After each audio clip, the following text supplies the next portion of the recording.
Right now at 5, a night of celebration takes a tragic turn after someone opens fire near a party. No mother wants to lose her son. No mother should have to bury their son. Tonight, the family's grief over their son killed in a drive-by shooting. The victim's family is demanding answers about who would do this to their son. It happened over the weekend while he was celebrating Halloween with his friends. CBS 4's Peter Dench spoke to his parents, and he's in Westchester with the message they have for the shooter. Peter.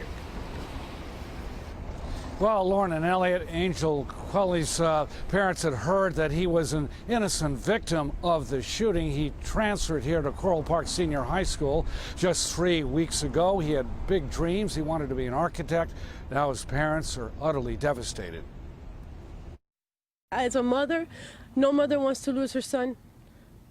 Whether they're young, whether they're old, and definitely not when they're young. No mother should have to bury their son. Patricia Huergo and Alfred Cueli lost their 15-year-old son Angel when he was shot and killed late Saturday night at a Halloween party in southwest Miami-Dade. They took his life and ended up being the only one out of a whole party. He is a hero.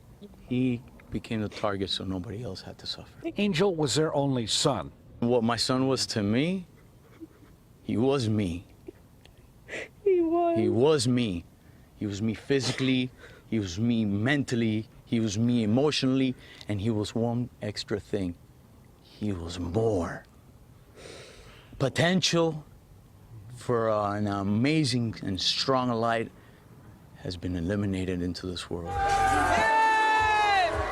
This is video posted on Instagram of the party before it turned violent. Miami-Dade police say the gunman walked up to the side of the house and started shooting. It was a simple, stupid, idiotic drive-by shooting. There's no worse way to go. Angel's father hopes someone at this party can help police. It should not be a problem to find every single individual that is responsible for that. Detectives say Angel was not the intended target. Anybody that you know, anything that you saw, any little thing counts. Listen, anything. It's just we want peace. Whoever did it, your time is short. And to parents, kiss your kids, hug your kids, and don't be scared to tell them no, because that may be the last time that you see them. Miami-Dade police say that Angel's killer went to a black sedan that was waiting and took off. No one else was injured. Police say they do not have a motive or description of the suspect in this case. If you can help them, call Miami-Dade Crime Stoppers at 305-471-TIPS. There's a reward of up to $3,000. We are live in southwest Miami-Dade. Peter Dench, CBS 4 News. Peter, thank you.